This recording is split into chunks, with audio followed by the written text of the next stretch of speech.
You know, when Jamie Shea, you've heard of Jamie Shea, right?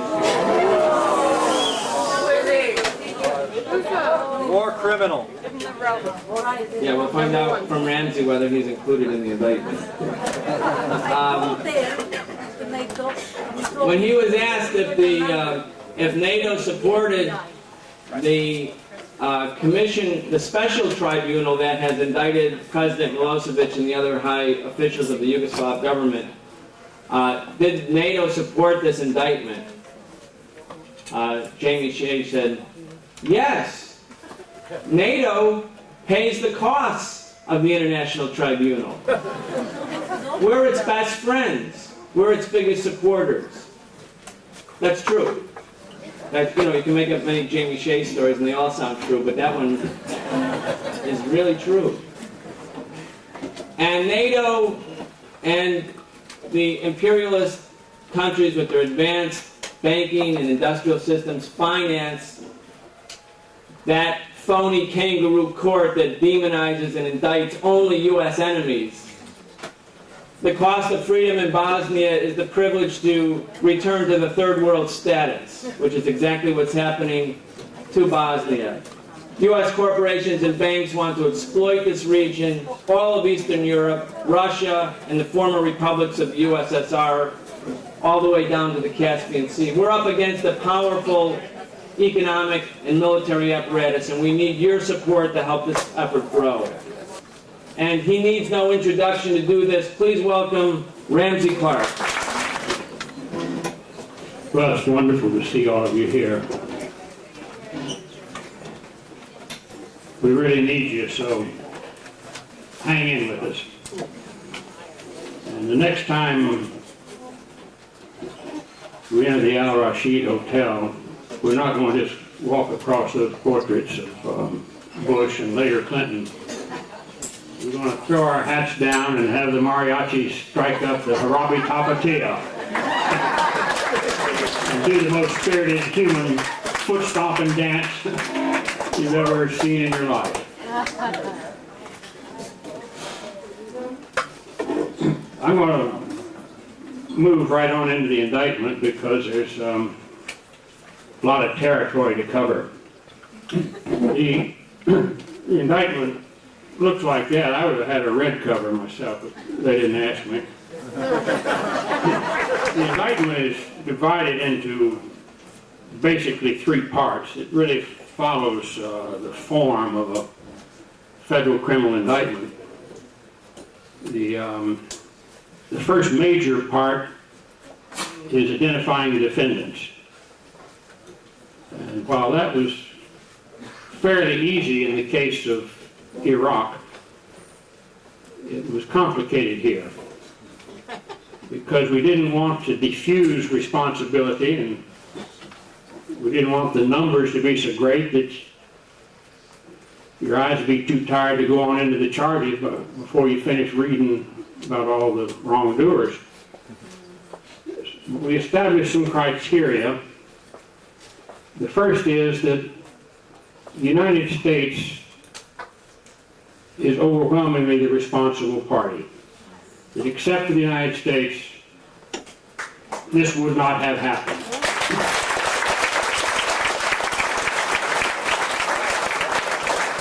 I don't like to say that because, like Camus, I'd like to be able to love my country and still love justice.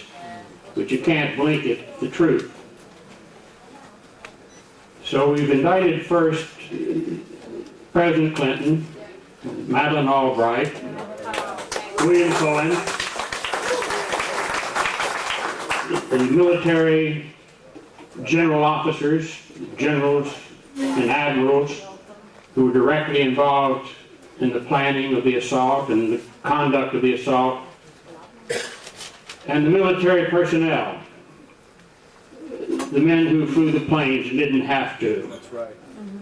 The deck crews and ground crews that loaded the bombs and the depleted uranium missiles and all the rest, even if they were still teenagers. Because we have individual responsibilities too. We indicted NATO as a principal aider and abettor, but among NATO governments, we divided them into 3 groups. When I say we, I'm sharing the responsibility. The indictment was drawn by me, and it's my responsibility. I should put it that way, but I don't like the personal pronoun, singular. The first group of countries in NATO are those who actually participated in the assault. They're those whose planes and personnel conducted the raids. One of the saddest things to think of is all of those young men, there may have been a few women, but I doubt it, that is in the actual flights that attacked defenseless people only because of sexism. Except for that, I'm afraid they'd have been there too. It's the countries that actually participated directly. We give primary responsibility there to 3, the United Kingdom and Germany, and as I've already said, the United States. The second group of governments, there are other governments in there, of course, Spain and others who, at least Spain had some pilots who not only refused to fly but protested. Right. But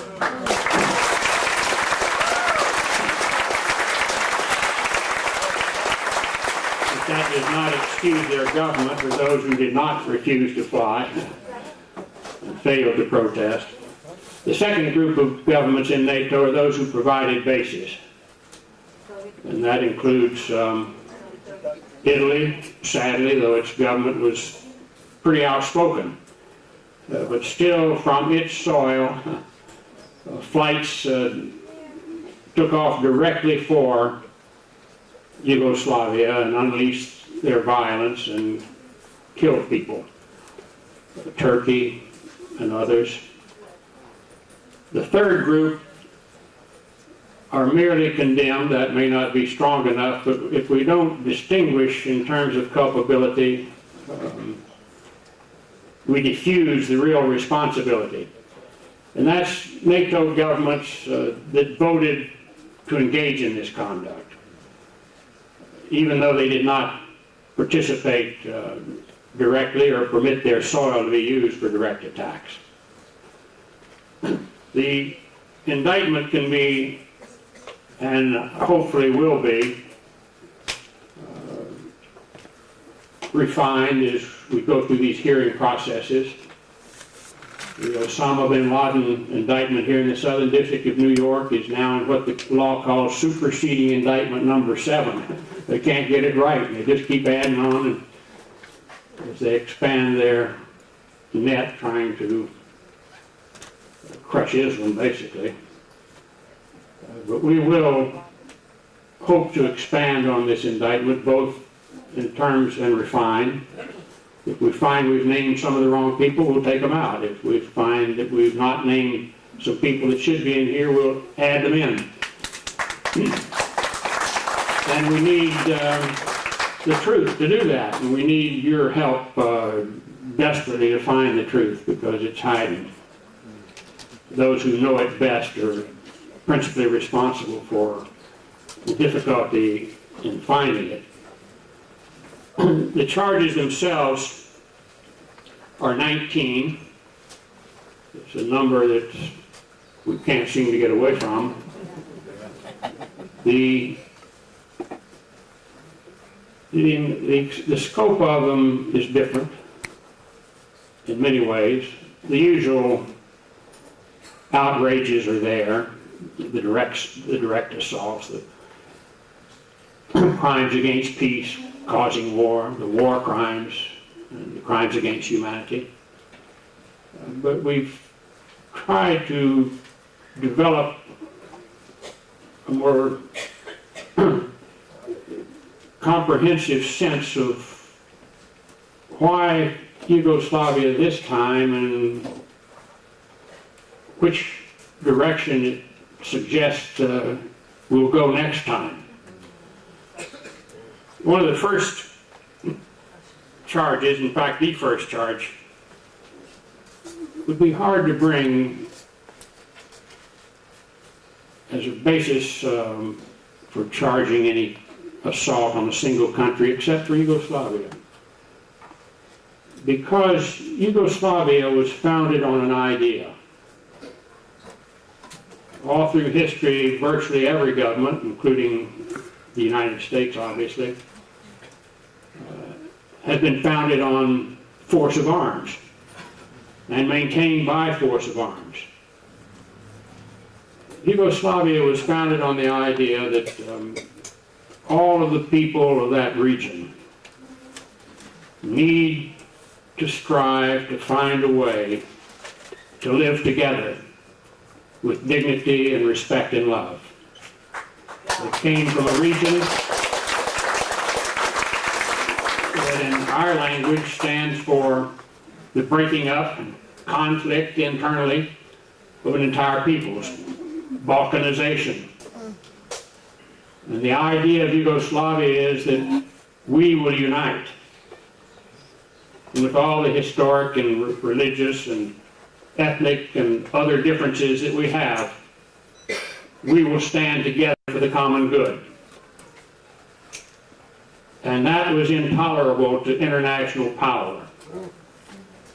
It's awfully important that we understand how deep-rooted this need to break up, to dismember, as we say in the indictment, and to segregate within every section of those who vowed to come together in the Republic of Yugoslavia. When you think about how long it's been going on and how successful the breakup has been, you see how tragic this history really is. Just 10 years ago, there were 25 million people roughly living in Yugoslavia. We think of things as having begun with Bosnia, perhaps. Far from it. Economic forces were at play that caused the breakup of Yugoslavia, political forces and forces of violence. At the University of Pristina as early as 1981, foreign interest helped inspire a terrible revolt that led to the forced expulsion, basically, of nearly 30,000 Serbs from Kosovo, and only the beginning, in an effort to break up and divide irreconcilably Yugoslavia.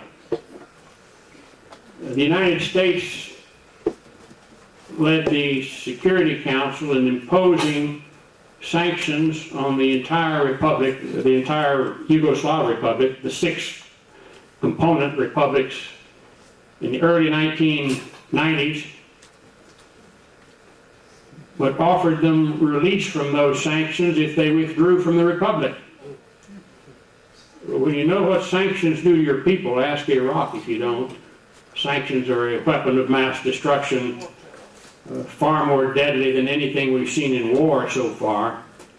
The sanctions against Iraq have killed 10, 15 people for every death that occurred from 110,000 aerial sorties and 88,500 tons of bombs, and killed the future and the most vulnerable, the infants, the children, the elderly, with all that that implies, and the chronically ill, and pregnant women and nursing mothers, the future.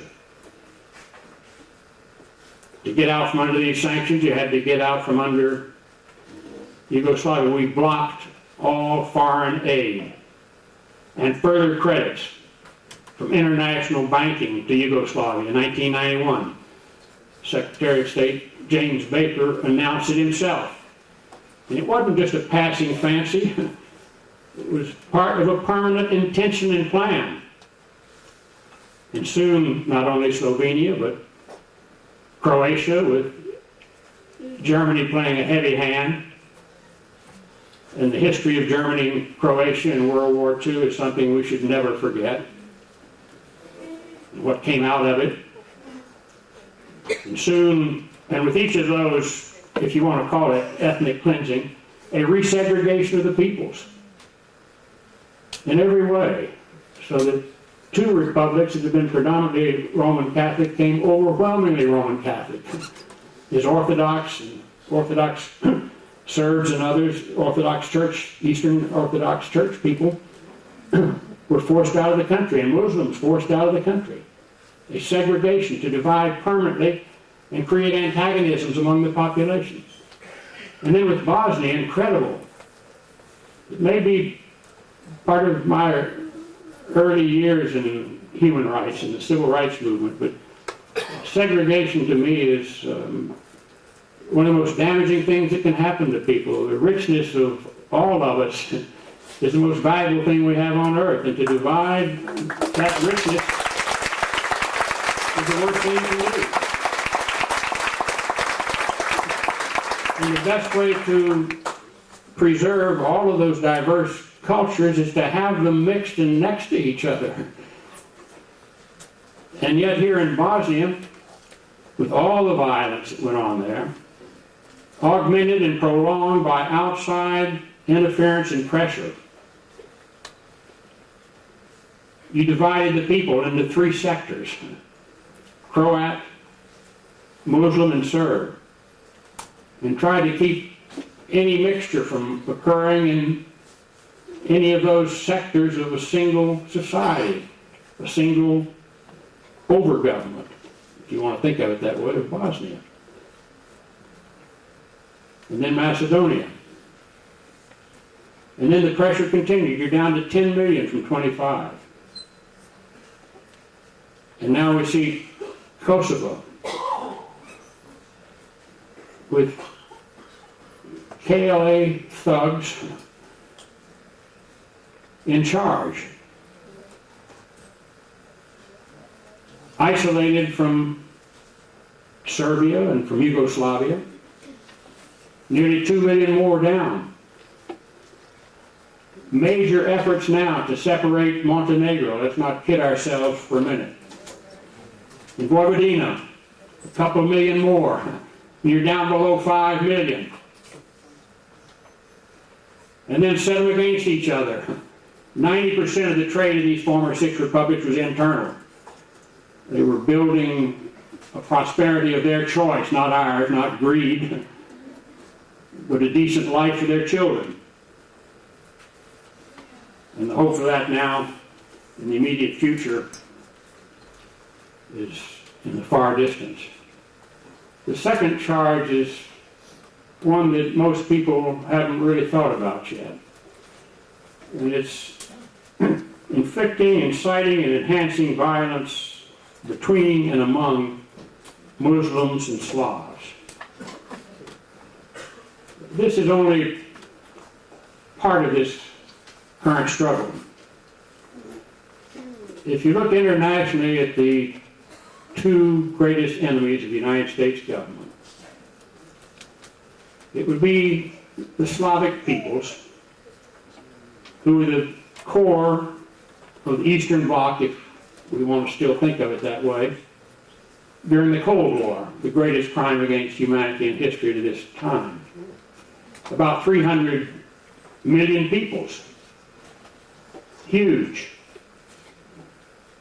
With similar cultures and languages, character, traditions, literature, each unique but more similar than with other parts of Europe. Far more Slavs than there are Germans or Italians or French or all of those combined.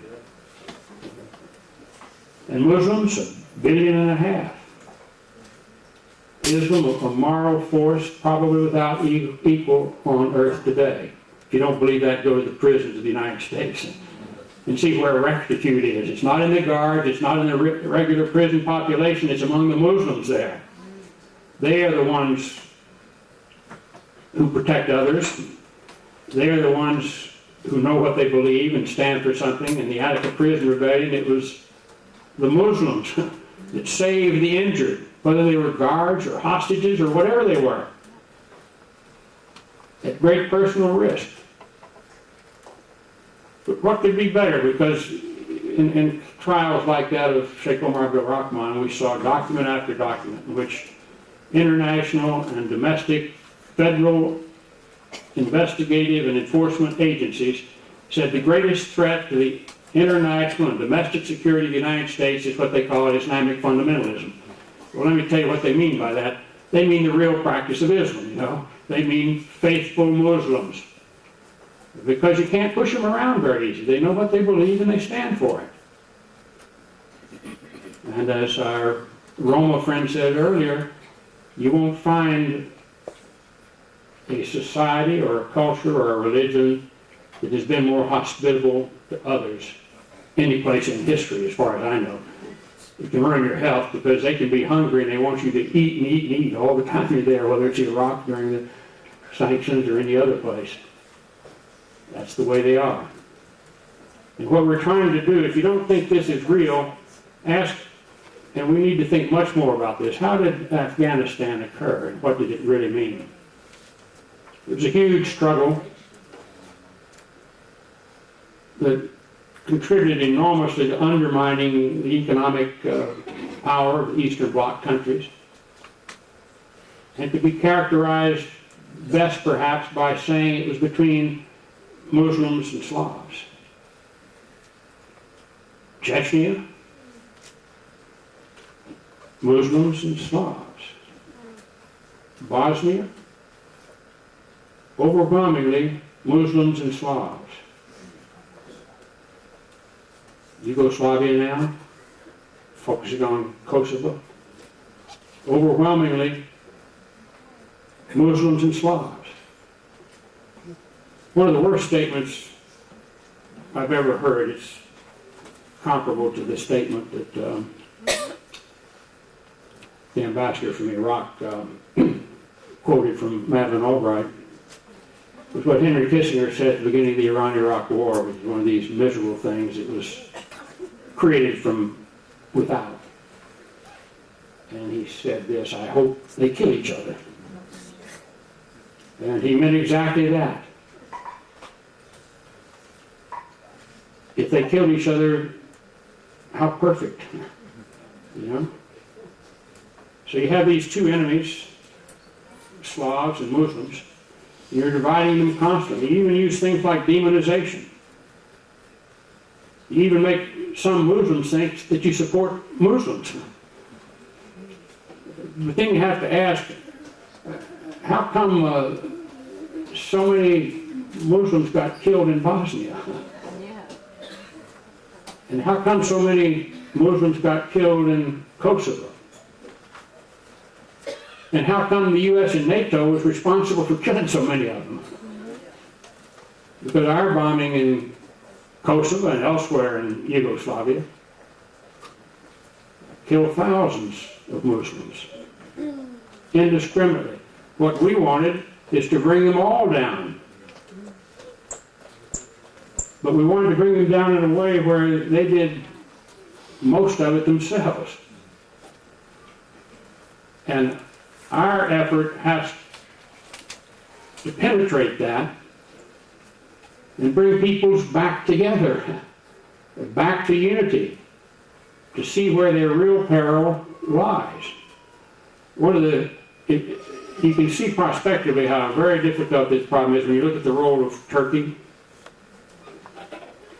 Its border against Iran, its border against Iraq, its border against Syria, its border against the Russian Federation. A NATO country, what it does to the Kurdish people, that enormous population, 15 million at least, with 6 million refugees exiled from the country, brutally holding by military force the country together. And then look at the 6 Turkic-speaking former republics of the Soviet Union that are predominantly Muslim along the southern tier, mainly oil-rich. Think of the pipeline the United States is putting together with board members like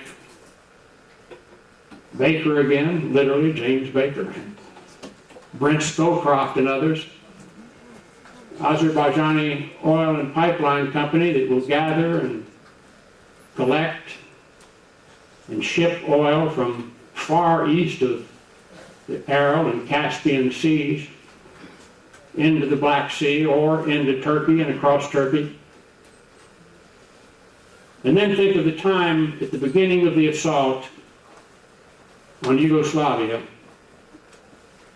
when the leaders of those 6 countries together, their governments being financed by the U.S., went to Moscow and told the Russian Federation to stay out of Yugoslavia.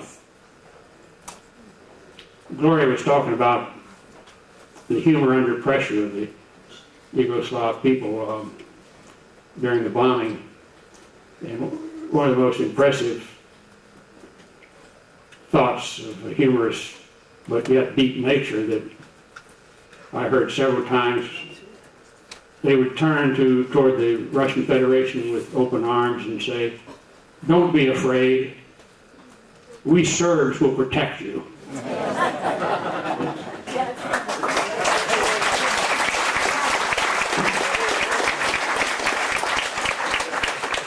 The third count has to do with efforts at every level to disrupt any opportunity to maintain unity, peace, or stability in Yugoslavia. We saw the same thing in Iraq. No one could go there and try to help resolve the conflict in a non-violent way. The idea that some wanted war is not, I mean, it's got part of the idea, but not really. What you're really about is forcing conflict among peoples so they bring themselves down. They save you the trouble, and you pick up the pieces. And you don't want any interference with that. And the means by which you can prevent it are enormous. I should add at this point that following each charge are the international laws, including criminal laws, that are violated. Of the 1916 fit into that category. And it's important to know those laws. Their purpose and application here is very clear. The fourth is destroying the peacemaking role of the United Nations. We have to stand for something. It's not enough to be against something. If we hope to be a force for peace and good, we have to stand for something. Now, we recognized in the Iraqi conflict, where it was far more direct and painful, the terrible inadequacies of the United Nations. But we didn't say, to hell with the United Nations, shred it, because we know that all the peoples have to have some means of unifying to resist power that will destroy them otherwise. Just think of the vote on condemnation of the U.S. blockade of Cuba, 157-2. You couldn't do that without the United Nations. So what we did is we came up with a whole series of specific and important reforms. You abolished the Security Council. Outrageously, it would have a veto power. As undemocratic as anything can be. You democratize it on a per capita basis around it. You give us the power to tax so it doesn't have to go hat in hand or tin cup around to the United States, which will keep it poor when it does anything they don't want it to do, whether it has to do with birth control or anything else, you know. We'll tear it up, just as we avoided it here. But the avoidance of it here was far more harmful than just the harm that could be done there, because what we did was we found a new instrumentality of violence that is perfect for our uses. And it's NATO. It's all those rich countries of Europe, white-skinned, waspish, reliable, high-tech, highly educated in our way, which isn't always too morally healthy, and containing all of the colonial powers of the world during the major colonial powers of the world during the last 3 centuries, for God's sake. You want to put in those tender, loving hands that raped Africa and raped the Americas and raped Southern Asia and Western Asia and all these other places, with all those arms and sophistication that they have? You want to give the United States that additional economic force to exercise its will, and that additional police power to implement it? NATO has to be abolished.